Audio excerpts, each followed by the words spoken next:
Those Red Threads. Chapter 1. The Autumn Smoke. The smell reached her before the town did. Dry pine and something faintly mineral on the morning air. The particular combination that meant September had finally settled in and intended to stay. Nora drove the patrol car through the last curve of the harbor road with the window down and one hand resting on the doorframe where the cold was clean and honest. Harrow Cove, at 7 in the morning, in the second week of September, looked like a place that had exhaled.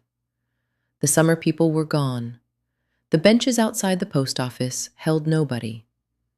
The hardware store was dark behind its glass, and the harbor below the hill sat flat and silver. The fishing boats already out, their running lights dissolved into the distance an hour ago. The town had a different quality to it in this season.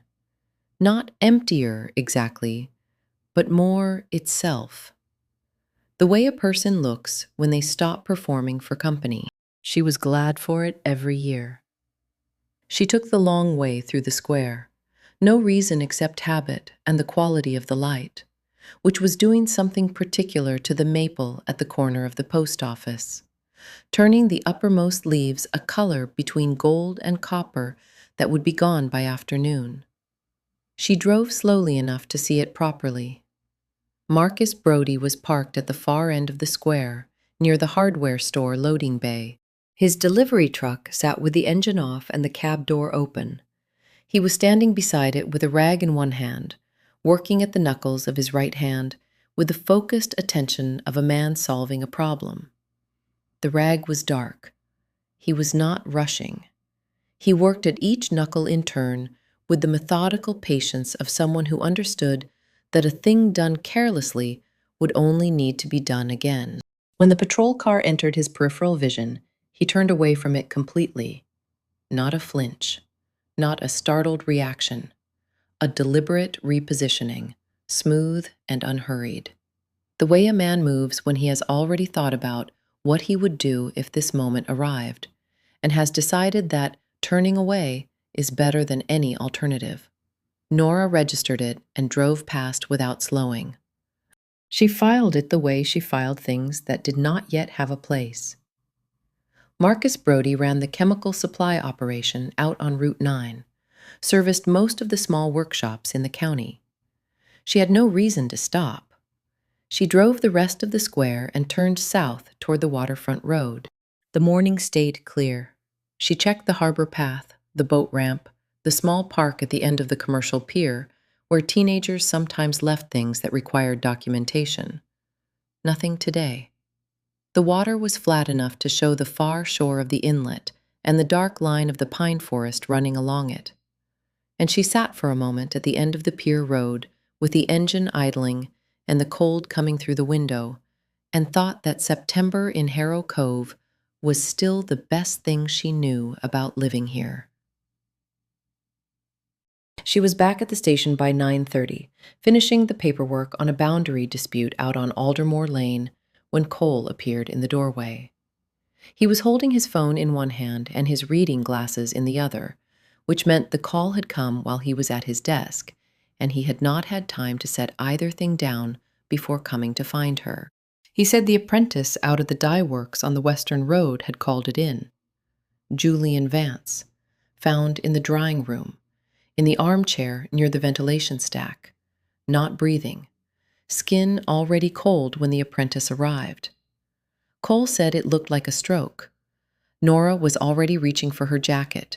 The Western Road ran 2 miles along the edge of the pine forest before bending toward the coast, and Julian Vance's workshop sat at that bend, a long, low building of weathered timber with dye vats visible through the open side door. The smell came to her before she was out of the car.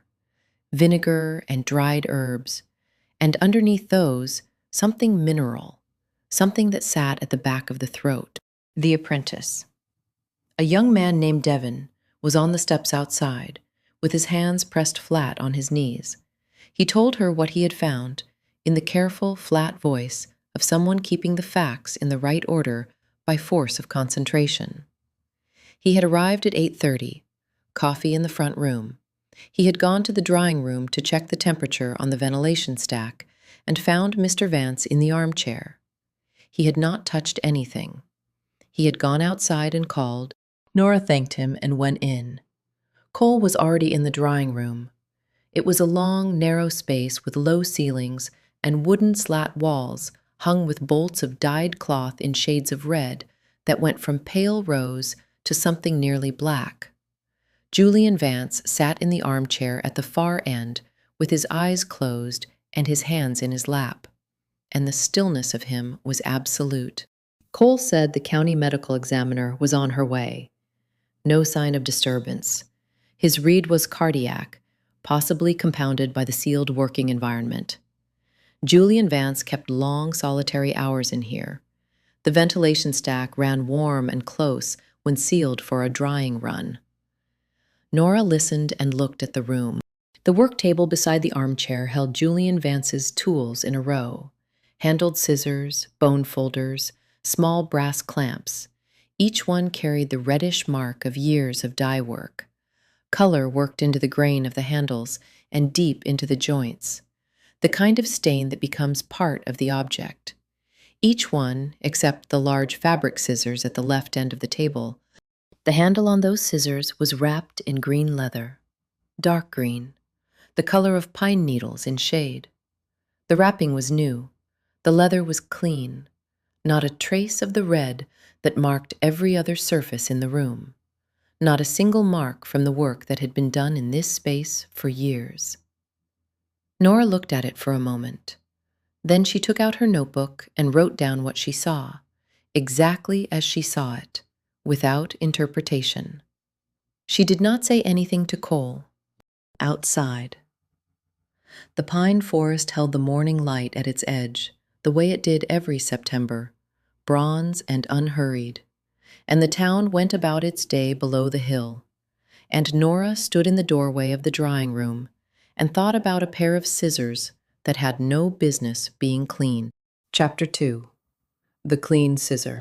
The county medical examiner arrived at 11:30. Her name was Dr. Patricia Osei, and she had driven up from Augusta, which meant she had been on the road since before 8. She examined Julian Vance without touching anything she did not need to touch, asked Cole 3 questions, and then asked everyone to wait outside while she completed her preliminary assessment. Nora waited on the steps with Devon.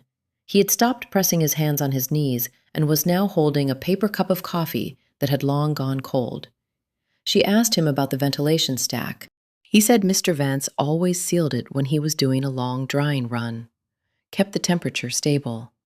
He said Mr. Vance had been doing a drying run the previous afternoon, starting around 3, and that he himself had left at 5:30 when the run was still ongoing. Mr. Vance often worked late on drying days. That was normal. Nora asked if anyone else had been at the workshop the previous afternoon. Devon thought about it. He said a delivery had come in around 2, before the drying run started. He had been in the binding room at the back and had not gone out to see who made it.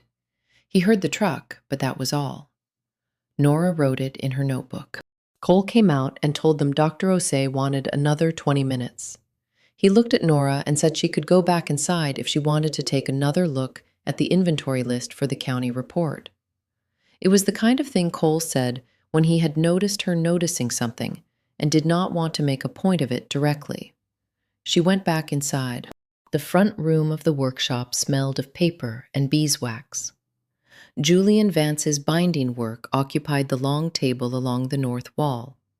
Projects in various stages lined up with the precision of a man who thought in sequences.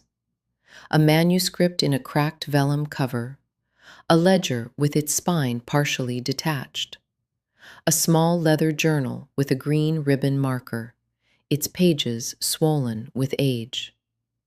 Beside the journal, a handwritten card with a name on it, Fletcher. Nora read it and moved on. She went back to the drawing room and returned to the work table. The green-handled scissors were still there. She examined them from different angles without touching them. The leather wrapping was smooth and unmarked, the stitching tight. It was professional work, the kind done by someone who understood leather. It was also recent. The hide still carried a faint, clean smell, the smell of new material before it takes on the character of the space around it. Julian Vance's other tools smelled of vinegar and dye and years. She crossed to the ventilation stack. It was a cylindrical metal housing mounted into the wall, about 2 feet across, with a hand-operated valve on the exterior side and a pressure gauge on the interior panel. The gauge read normal. The valve was in the open position, which Devon had said he opened when he arrived that morning. She examined the valve wheel without touching it. It was stiff with disuse, the kind of stiff that comes from a mechanism rarely turned in the closed direction, because the operator usually just cracks it rather than sealing it fully. On the outer rim of the wheel, there were faint marks. Not rust, a pressure mark, the kind left by a tool used for leverage when a hand alone was not enough.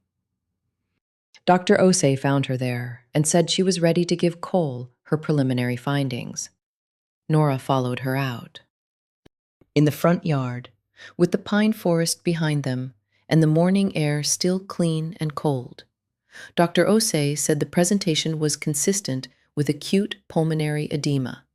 The fluid accumulation in the lungs was significant, and the pattern was not typical of a straightforward cardiac event. She would need the full toxicology panel before saying anything definitive, but she was flagging it for the county investigative unit and recommending they treat the scene as unresolved, pending those results. Cole thanked her. After she got in her car, he stood for a moment with his eyes on the workshop. He said to Nora, "What did you see in there?" She told him about the scissors, the clean leather handle, the absence of dye, the pressure marks on the valve wheel. Cole was quiet. Then he said he wanted her to go to the post office that afternoon and pull Julian Vance's recent mail log as part of the standard administrative check. He said it quietly, the way he said things when he had already decided they were necessary, but did not want to assign them too much weight before he knew what they meant. Nora said she would go after lunch. She took one last look at the drawing room window as she walked to her car. Through the glass, she could make out the edge of the armchair, the work table, and the far left corner where the green-handled scissors lay clean and still among all the stained and working tools of a man who would not be coming back to use them. Chapter 3. The Return Courier.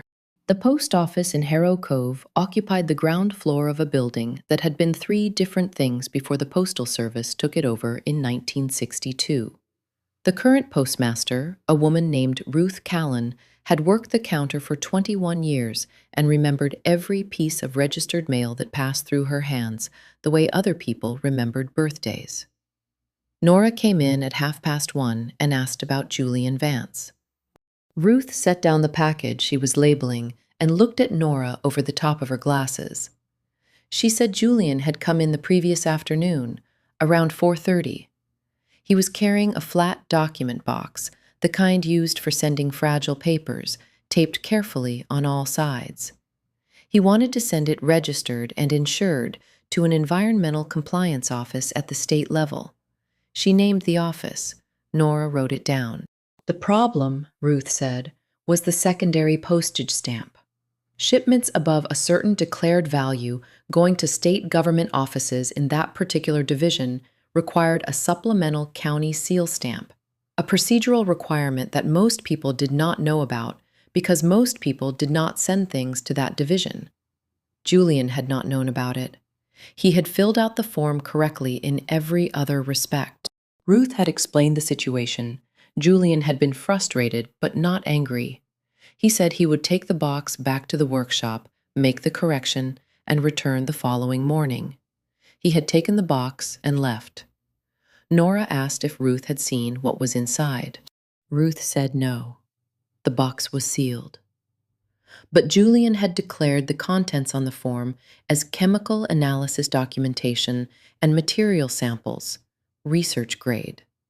He had written a value of $400, which Ruth said was unusual because most people undervalued things like that out of habit, and Julian had clearly considered the number before writing it down. Nora thanked her and drove to Julian Vance's house. The house was a 10-minute drive from the workshop, a timber-framed building set back from the road with a vegetable garden on the south side that had gone to its autumn state, the tomato cages bare, the beds turned and mulched. Cole had arranged for a deputy to secure the property the previous evening. The deputy was gone now, but the seal was on the door. Nora had the access authorization Cole had signed that morning. She went inside. The front room served as Julian Vance's home office. A large desk ran along the window wall, and someone had been through it, not ransacked, not thrown into disorder, but searched by someone who knew what they were looking for and worked carefully enough to leave most things in place.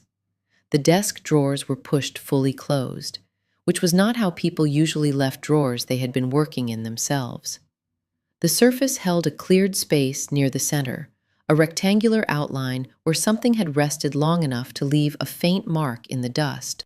The document box was not in the house. Nora went through the workshop next, the binding room, the storage area, the front room where the projects were lined up on the long table. The green ribbon marker in the Fletcher journal caught her eye again. She stopped. She opened the journal carefully, holding it by the edges. Julian Vance's handwriting filled the restoration notes tucked inside the front cover. His script was small and precise, the script of someone trained to work with documents that required accuracy. The notes described the condition of the journal on intake, the damage to the spine, the treatment plan for the swollen pages. At the bottom of the last note, written in a slightly different ink, as though added separately, was a single line. Found material tucked in rear board cavity. Needs to go to the right person. She read it twice. Then she closed the journal and set it back exactly as she had found it. The workshop was very quiet. Outside the window, the pine forest ran along the western edge of the property, the trees close enough that the light between them was already going gold, even though it was barely 2 in the afternoon. The document box had been here. Someone had entered this house after Julian Vance died and taken it before the forensics sweep. The desk drawers told her that much. The cleared space on the desktop told her the rest. She considered what a man sends to an environmental compliance office: chemical analysis documentation and material samples. $400 declared value. 9 months of preparation, perhaps more. She locked the house and sat in the patrol car before starting the engine. The Fletcher journal occupied the same space in her mind as the missing box, 2 separate things that did not yet connect, but that had clearly been moved by the same set of concerns, if not the same hands. She called Cole from the car and told him what she had found. He was quiet for a moment. Then he said the toxicology results would take 4 to 6 days. He said in the meantime, she should document everything at the house and he would arrange a formal evidence sweep in the morning. He said good work, which he said rarely enough that it carried weight when he did. Nora drove back through the pine forest with the afternoon light breaking through the trees in long angled columns, and she turned over the question of who had known about the document box and how much time they had needed to act on that knowledge. Chapter 4. The Safe Combination. Helena Vance arrived at the station at 8 the following morning. Nora was at her desk when she heard the voice in the front room, sharp and controlled, in the way voices get when the person behind them is holding something in by force of will. She came to the doorway and saw a woman in her early 40s standing at the counter in a dark wool coat, her hair pulled back, her hands flat on the counter surface as though she needed the contact with something solid. Cole was already there. Helena Vance said she wanted the workshop sealed. She said she wanted every item in that building inventoried and protected before anyone had the opportunity to remove anything of value. She said she had been trying to reach the station since the previous evening, and no one had returned her call promptly enough. Cole told her the property was already secured and that a formal evidence sweep was scheduled for that morning. He told her gently, with the patience of a man who had delivered difficult news enough times to know that anger was often the first shape grief took. Helena listened. Her eyes moved to Nora once, briefly, then back to Cole. She asked about the workshop inventory. She asked specifically about the safe in the office room, whether it had been opened, whether its contents had been examined. Cole said it had not been opened yet, and that they would include it in the morning sweep. Helena said she wanted to be present when it was opened. Cole said he would see what he could arrange. After she left, Nora watched from the window as Helena walked to her car. She moved with the stiffness of someone who had not slept, shoulders held too high, each step placed with deliberate care. She sat in the car for a long moment before starting it. Nora watched until the car turned out of the lot. Cole assigned her to return to the workshop for the safe check. The morning sweep took 2 hours. The county forensics unit came up from Augusta with Cole and went through both buildings methodically while Nora documented the contents of the front room. She noted the position of every item on the binding table. She noted that the Fletcher journal was still in its place. She noted that the cleared space on Julian Vance's desk corresponded in dimension to a standard flat document box. The safe was in the small office off the front room, a floor model bolted to the wall behind the desk. A combination lock mechanism, older, the kind that needed the dial turned through a specific sequence. Nora crouched in front of it. The scratches were around the dial housing, not on the dial itself. Fine scratches, the kind made by a narrow metal implement worked around the edge of the mechanism. They were bright and unoxidized, which meant they were recent. Someone had tried to open this safe without the combination and had not succeeded. She photographed the scratches and logged them. Outside, she found Marcus Brody parked at the far edge of the access road, his delivery truck idling, a clipboard resting on the steering wheel. He appeared to be reviewing a document and did not look up when she came through the workshop door. Nora walked toward her patrol car at an angle that took her within 20 feet of his truck. She saw his right hand before she saw his face. The knuckle of his middle finger had a clean, shallow cut across the joint, fresh enough that the skin around it was still raised. He was holding the clipboard with his left hand, keeping the right loose at his side. When he looked up and saw her, he gave the brief nod of a man acknowledging a professional presence and returned to the clipboard. His expression was level, unhurried, the expression of someone who had decided in advance how this interaction would go.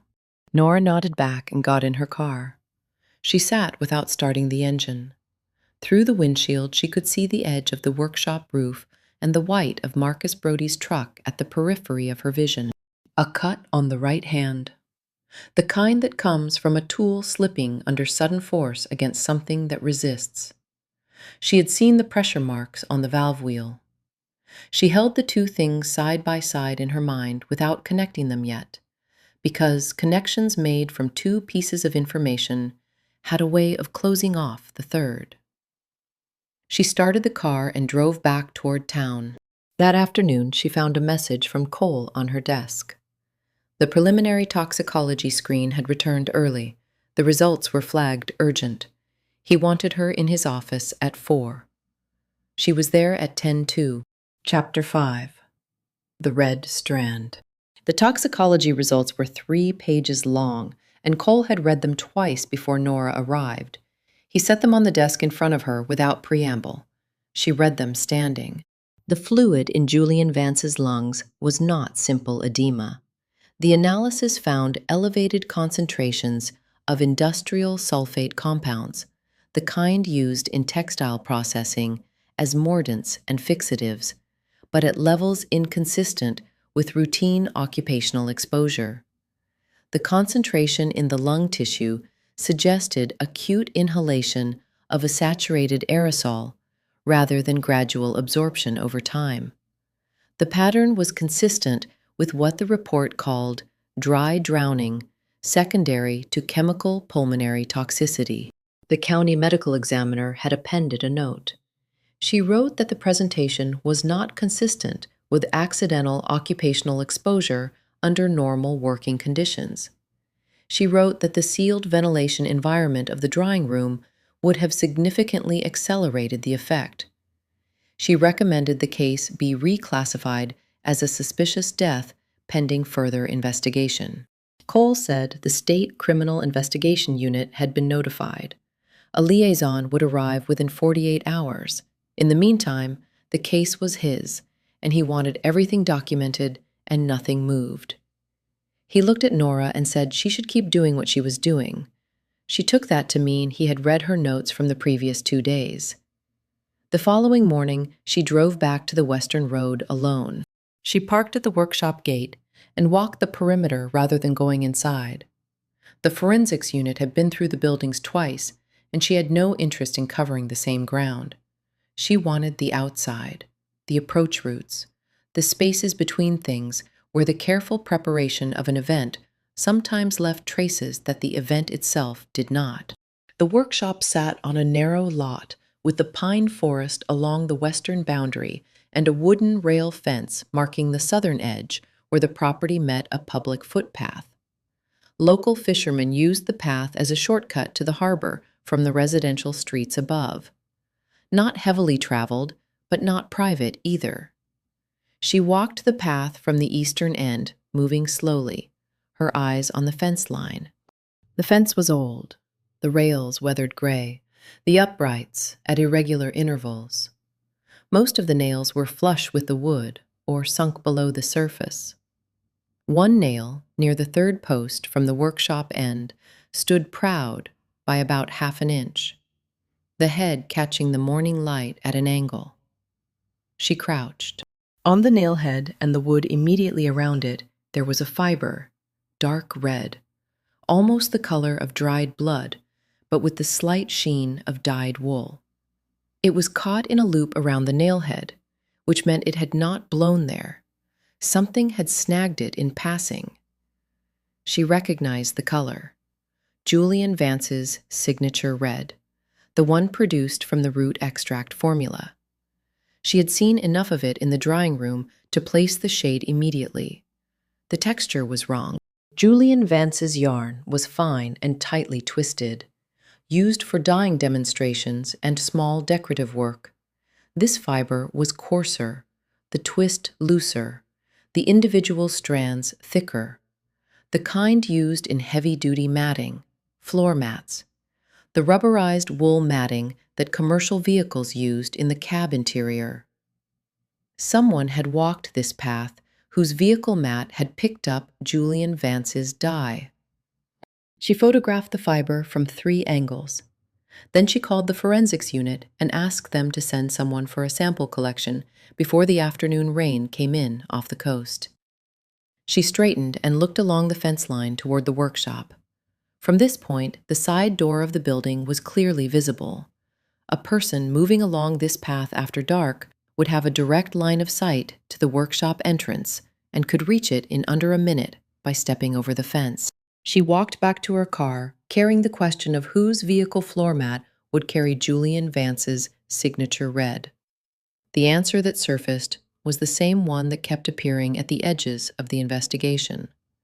Not yet attached to anything solid enough to bring to Cole, not yet more than a fiber on a nail, and a cut on a hand, and a truck idling in the wrong place.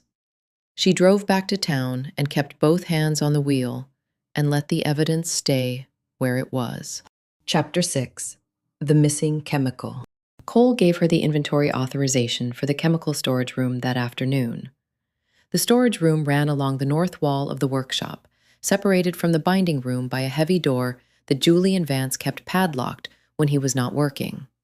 The forensics unit had been through it as part of the sweep, but had focused on surface samples and air quality readings rather than the stock itself. What Nora wanted was the paperwork. Julian kept his supply records in a green ledger on the shelf above the storage bench. Every delivery logged by date, supplier, quantity, batch number, and storage position. 11 years of entries without a gap, maintained by someone who understood that the integrity of the work depended on the integrity of the record. She pulled the most recent 12 months and cross-referenced against the physical stock. Most of it matched. The mordant salts, the natural fixatives, the plant-based pigment concentrates were all in their places. Quantities consistent with the recorded usage rates. The discrepancy was in the organic solvent section. The ledger showed 3 wooden casks of solvent base delivered by Brody Chemical Supply 8 weeks prior. Batch number logged, storage position noted, condition on receipt marked as satisfactory. But the 3 casks currently occupying that position were not wooden. They were plastic, high-density polyethylene, new enough that the molding seams still had a slight sharpness to them. She went and found Devon in the binding room. He looked at the plastic casks from the doorway and said he had never seen them before. Mr. Vance did not buy plastic containers for anything. He had said more than once that plastic compromised the integrity of organic solvents over long storage. Wooden casks only. Nora thanked him and went back to the storage room. She photographed the plastic casks from every angle. She photographed the shelf where the wooden casks should have been. She photographed the ledger entry showing the original delivery. Then she locked the storage room and drove back toward town.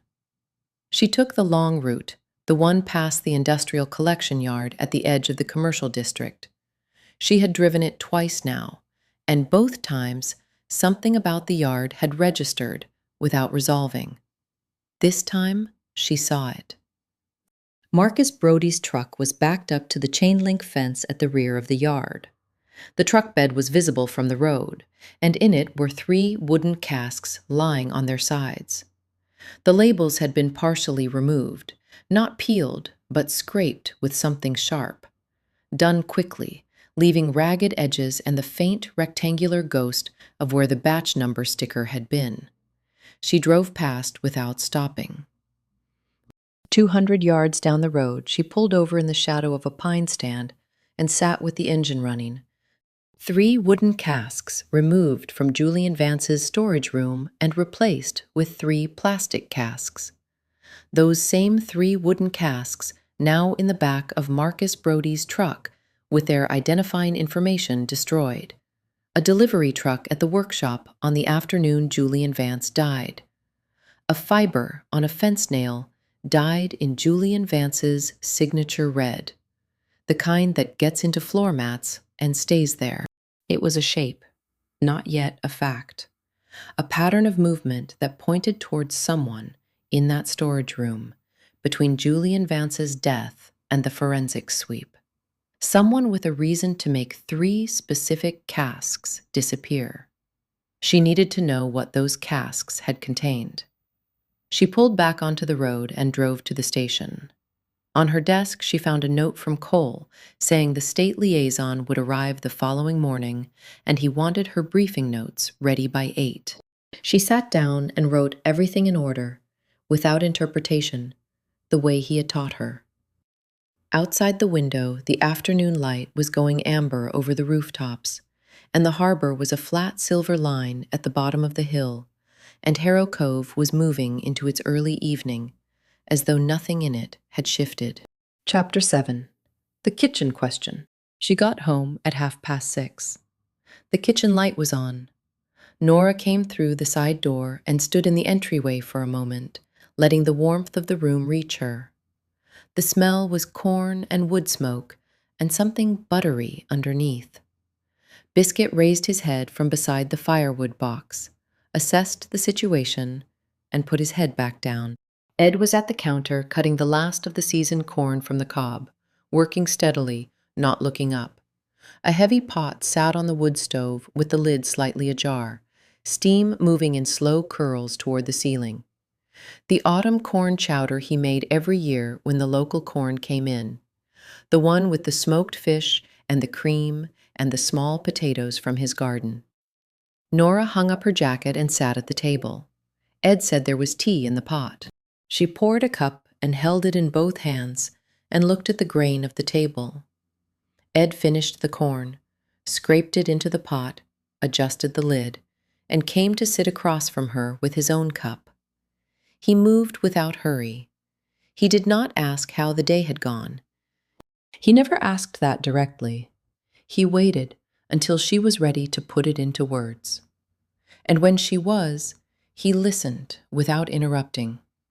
And when she was done, he sat with it before he said anything.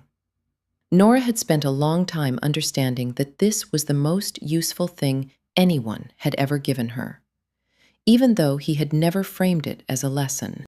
She told him about the storage room, the wooden casks replaced with plastic ones, the ledger entry that showed what should have been there, the truck at the collection yard with the scraped labels and 3 casks in the bed. She did not name the man whose truck it was. Ed listened. When she finished, he looked into his tea. Then he said, "A good dyer always knows how to put color into cloth." But when someone who does not understand dyeing wants to remove a dangerous color, do they try to clean the surface, or do they replace the whole cloth? Nora set her cup down. The wood stove ticked. Biscuit shifted without waking. She said, "He replaced the cloth." He did not try to clean the storage room, because cleaning it would have left evidence of cleaning. He took the original casks and put clean ones in their place. No batch numbers, nothing traceable. He was not destroying the evidence of what Julian had found. He was replacing the container so the contents could never be tested. Ed picked up his cup. She said, "And the scissors. The green-handled scissors on the work table. Not a cutting tool, a grip. Something with enough leverage to close a valve that had not been fully closed in years, without leaving the mark of a bare hand on the wheel." Ed looked at her over the rim of his cup with the expression she had known her whole life, the one that meant she had found the thread and he was waiting to see how far she would follow it. She said, "The valve on the ventilation stack. Someone sealed it from the outside while Julian Vance was in the drying room, sealed it using a tool with enough torque, then unsealed it before leaving, and left the tool behind because taking it would have required handling it again in a space he was already trying to exit cleanly. He set it on the work table among Julian Vance's tools because it was the same kind of tool, just a different handle. Except the handle was clean. Ed stood and went to check the pot. He lifted the lid, stirred twice, replaced it, turned the heat down a fraction. He stood at the stove with his back to her. He said, "The question now is what Julian found that was worth all of that." Nora said she thought she already knew. She thought it was in the document box that had gone to the post office and come back to the workshop and then disappeared from Julian Vance's desk. Ed said, "Then you need to find the box," she said. "I know where to look." Outside the kitchen window, the last light was leaving the garden, the bare tomato cages casting long shadows across the turned earth, the pine trees at the edge of the property going dark at their tops, while their bases held the last pale reflection of the western sky. Ed put 2 bowls on the table.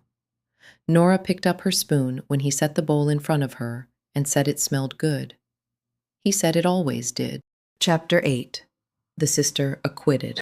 Helena Vance lived on the north side of town in a narrow house with a slate roof and a garden that had been well kept once and was now tended out of habit rather than enthusiasm. Nora arrived at 7:30 in the morning, early enough that the street was still in shadow, and knocked twice. Helena answered in the same heavy cardigan, a cup of coffee in her hand. She looked at Nora for a moment, then she stepped back and let her in. The front room was full of fabric, not hoarded, but arranged with the care of someone who thought of cloth as a living material. Bolts on the shelves, folded lengths on the chairs, sample swatches pinned to a corkboard above the work table by the window. Most of it was in the deep reds and rusts and ochres of Julian Vance's workshop. And Nora understood, without being told, that Helena had spent most of her working life in that building before whatever had come between them. Helena sat at the kitchen table. Nora sat across from her. Nora said she was not there to charge her with anything. She said she had questions she would rather ask here than at the station, and that Helena was free to request a lawyer before answering, and that if she did, Nora would respect that entirely. Helena looked at her over her coffee. She said, "Go ahead." Nora asked about the night Julian died, where Helena had been between 7 in the evening and midnight. Helena said she had been at home until about 9, when she drove to Julian's house. Nora waited. Helena set her cup down and looked at her hands on the table. Her fingertips were stained at the nail line, the way all dyers' hands were. Color worked into the skin where no amount of washing reached. She said she had a key to Julian's house, and had always had one.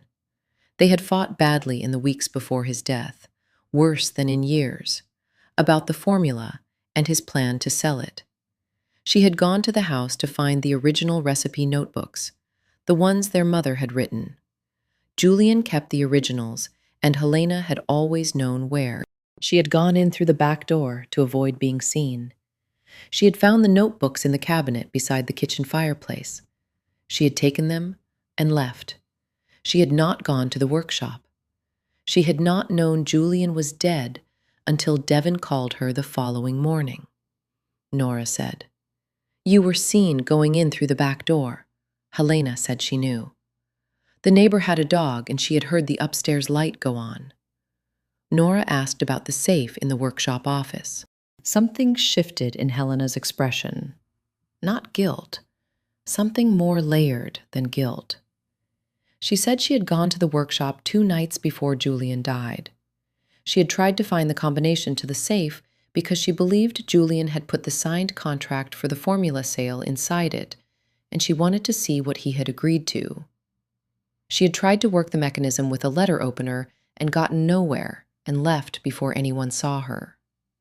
Nora said, "There was a letter in the safe." Helena looked up.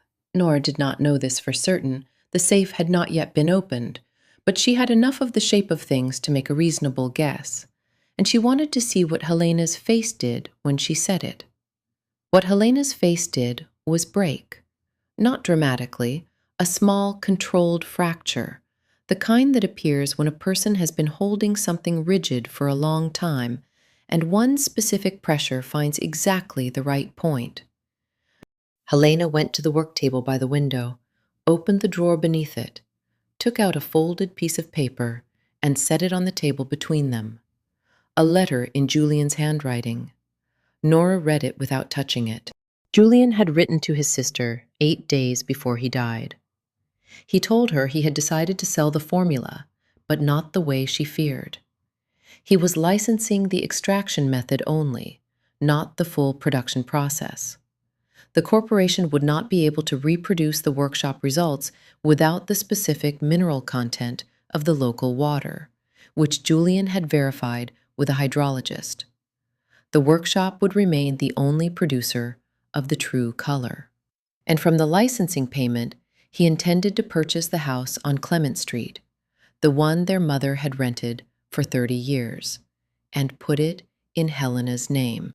He had not told her in person because he had wanted the letter to arrive first.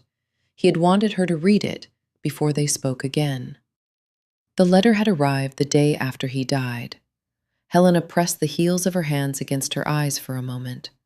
Then she lowered them and looked at Nora with the steadiness of someone who has nothing left to protect. Nora looked at the letter, and then at Helena, and then at the room full of cloth in all its shades of red and rust. She said, "You did not kill your brother," Helena said. "No," Nora said. She would need the letter as part of the record. A copy would be returned within 24 hours. She said Helena should remain available if the state liaison wanted to speak with her. Helena said she understood. At the door, Nora paused. She said, "The formula, the notebooks, do you have them here?" Helena said, "Yes." Nora said, "Keep them somewhere safe." She walked out into the morning and got in her car and sat for a moment before starting it. The list of people with a reason to kill Julian Vance had become one name shorter, and that name was the one that had never quite felt right. And what remained was the name that had been sitting at the back of everything since the first morning of the case, since a man with a rag had turned his back on a patrol car in the town square without a flinch and without a hurry. She started the car.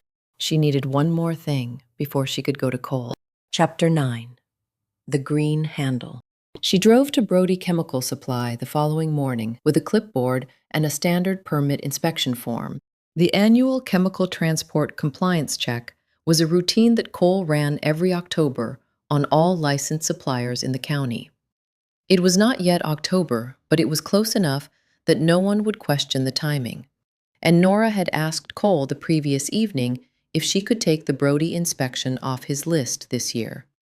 She had given him her reasons in plain language, all of them. Sitting in his office with the door closed for 40 minutes while the station went quiet around them, Cole had listened without interrupting. He had said, "If you are right about the valve and the casks and the fiber, what you have is circumstantial on every point." She had said she knew that.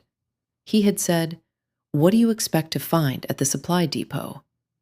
She had said she was not sure yet, but she thought there was something there, and she thought she would recognize it when she saw it. Cole had looked at her for a long moment. Then he had signed the inspection authorization and told her to keep the radio on. Brody Chemical Supply occupied a low concrete building set back from Route 9 behind a gravel lot. 3 delivery trucks were parked along the south wall. A chain-link enclosure at the rear held the bulk storage tanks.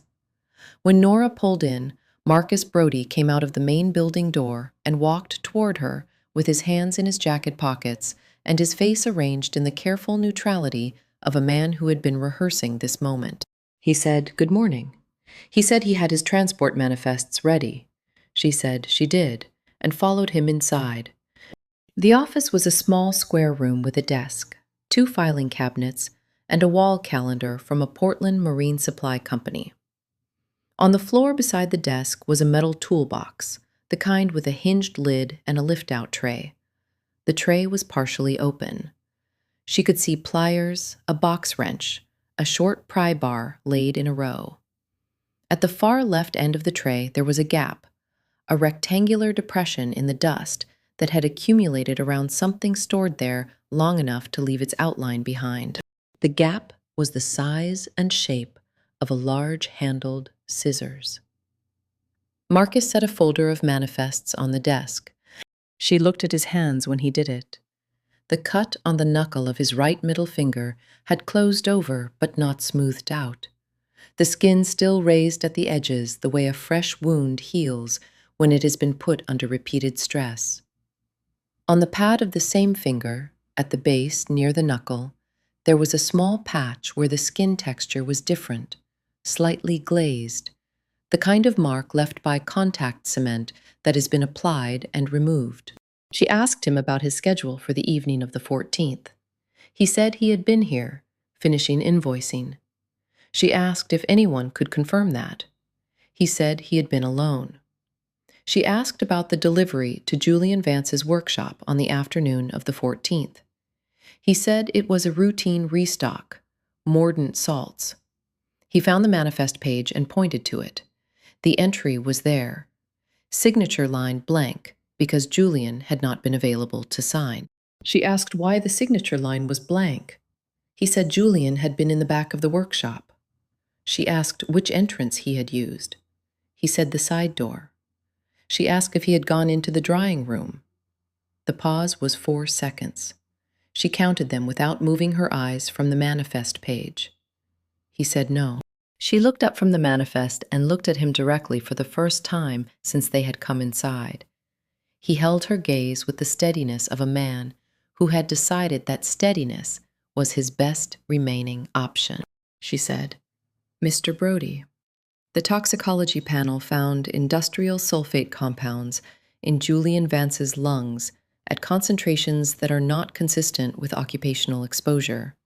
The medical examiner has classified the cause of death as acute pulmonary toxicity from saturated aerosol inhalation in a sealed environment." Marcus said nothing. She said, "The ventilation stack valve in the drying room shows pressure marks consistent with a tool used for leverage. The valve mechanism had not been fully closed in years and would have required significant force to seal completely." Marcus looked at the manifest folder on the desk. She said, 3 wooden casks were removed from Julian Vance's chemical storage room between the time of his death and the arrival of the forensics unit.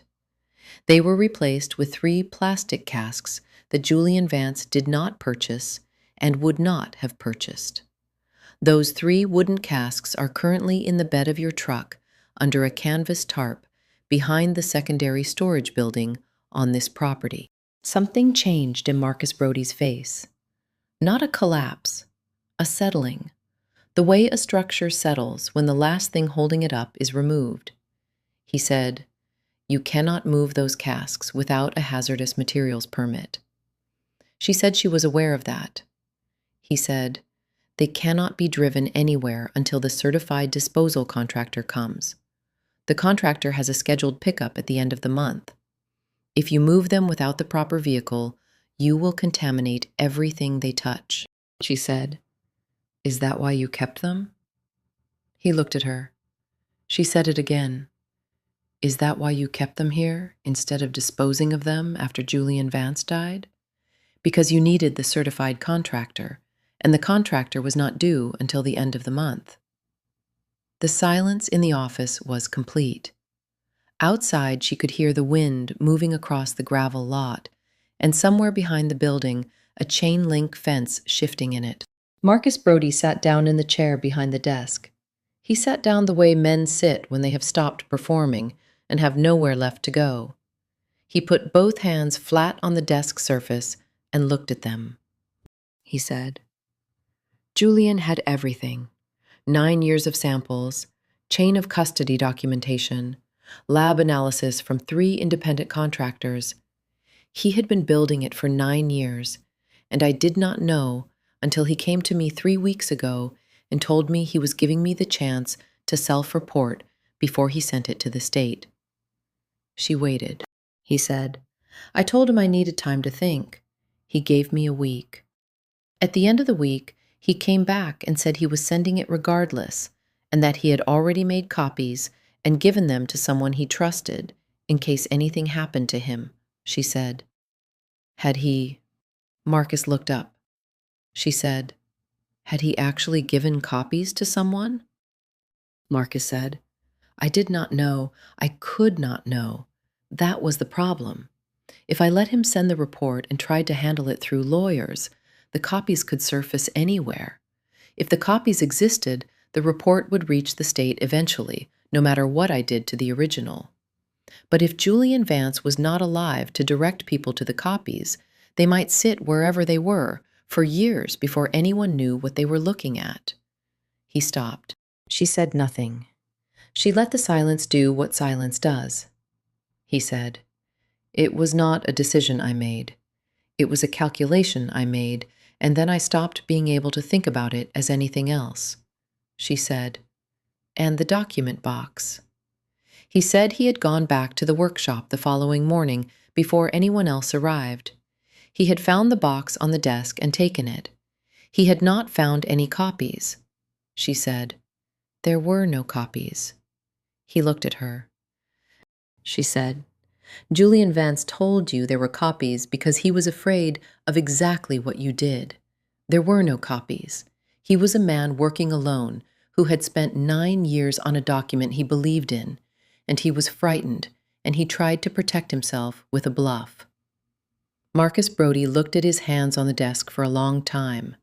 Then he said, "I did not know that." She said, "No, you did not." She picked up the radio from her belt and called Cole and told him she was done at the depot and that he should come out with the warrant and the hazmat unit because there were casks on the property that required certified handling. She gave it to him in plain language, all of it, while Marcus Brody sat behind his desk with his hands flat on the surface and listened to her describe what he had done in the same even tone she used for everything. When she was done, she set the radio down and stood in the center of the small square office and waited for Cole to arrive. Marcus did not speak again. He did not try to leave. He sat where he was and looked at the middle distance and breathed. And the wind moved across the gravel lot outside. And somewhere a chain-link fence shifted and settled. And Nora stood and watched the door. Chapter 10. The Evening Light. The warrant came through at 11 the following morning. Cole took it himself with 2 deputies and a representative from the State Environmental Compliance Office who had driven up from Augusta the previous evening. The hazmat unit came separately in a white vehicle with no markings except the county seal on the door. Garrett, the state liaison, met them in the station parking lot at 10:30 and said very little on the drive out. Nora followed in the patrol car. Marcus Brody did not come out of the building when they arrived. A deputy went in and brought him to the doorway, and he stood there in the morning light with his hands at his sides and watched Cole read the warrant terms without expression. He looked older than he had the previous day, not dramatically, not in any way that could be pointed to specifically, but in the way that a night spent with a true accounting of yourself will sometimes show by morning. He said nothing. He stepped aside. The search took most of the day. The hazmat unit handled the casks. They brought them out from behind the secondary storage building on a flatbed dolly, 3 of them, still wrapped in the canvas tarp, and loaded them into the hazmat vehicle with the methodical care of people who understood exactly what was inside. Garrett watched this part without speaking and made notes in a small leather folder. The document box was under the driver's seat of Marcus Brody's truck, in a locked metal compartment built into the frame.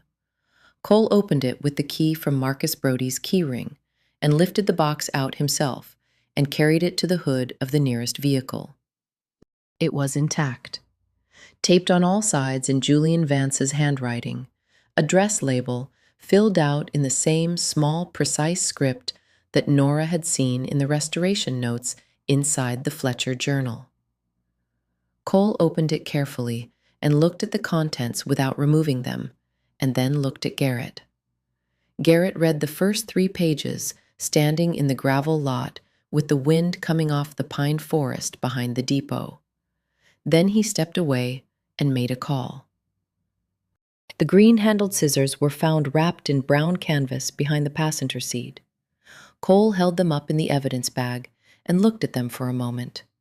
He did not say anything. He logged them and moved on. Marcus Brody was arrested at 2 in the afternoon. Cole read him his rights in the gravel lot with the pine trees at the edge of the property going gold in the afternoon light, and the hazmat vehicle pulling out onto Route 9 behind them. Marcus nodded once when Cole finished. He put his hands out for the cuffs without being asked. He got into the county vehicle without assistance and sat looking straight ahead through the windshield as the door closed. There was no confession beyond what he had said to Nora the previous day. There was no explanation offered for the record. There was only a man in the back of a vehicle and the sound of tires on gravel, and then the sound of Route 9 taking them south. Garrett told Cole the environmental prosecution would run in parallel with the criminal case. He said Julian Vance's documentation was among the most thorough private environmental evidence compilations he had encountered in 20 years with the office. He said it would be the primary basis for both proceedings. Cole said Julian Vance had been that kind of man. Garrett nodded and got in his car and drove south. Nora waited until the lot was empty, except for Cole and 1 deputy finishing the inventory paperwork. Then she asked Cole if she could make one stop before returning to the station. He looked at her. She said it would not take long. He said, "Go ahead." Helena Vance answered the door in the same heavy cardigan she had been wearing the morning Nora had come to ask her questions. And for a moment, her face arranged itself for another difficult conversation. Then she read something in Nora's expression, and the arrangement changed. Nora told her they had made an arrest. She told her who. She told her that Julian's document box had been recovered intact, and that his work would form the basis of the state's environmental case, which meant that what Julian had spent 9 years building would accomplish exactly what he had intended it to accomplish. Helena stood in the doorway with one hand on the frame. She said, "He really did have it all documented," Nora said. 42 pages. Sample vials with chain of custody going back 9 years. Analysis from 3 independent laboratories. Helena looked past her at the street for a moment. The afternoon light was going amber over the rooftops. The long, flat light of September that made even ordinary things look considered. She said, "He never told me he was doing that. All those years, and he never said a word about it?" Nora said, "I think he did not want you to worry." Helena was quiet for a moment. Then she said, "That sounds like him." She looked at Nora. Her eyes were steady and dry, and held the particular exhaustion of someone who has been through a thing that cannot be undone and is now on the other side of it. She said, "Thank you for coming to tell me yourself." Nora said it was the least she could do. She walked back to the patrol car and drove through the north side of town toward the harbor. The streets were quiet in the early evening, the last of the day's light on the storefronts, a few people walking dogs along the waterfront path. She parked at the end of the harbor road and got out and walked to the pier. The fishing boats were in. The water was flat, and the light on it was the color it only got in September. A warm amber that made the surface look briefly like something precious before the evening took it. Nora stood at the end of the pier with her hands in her jacket pockets and watched it go.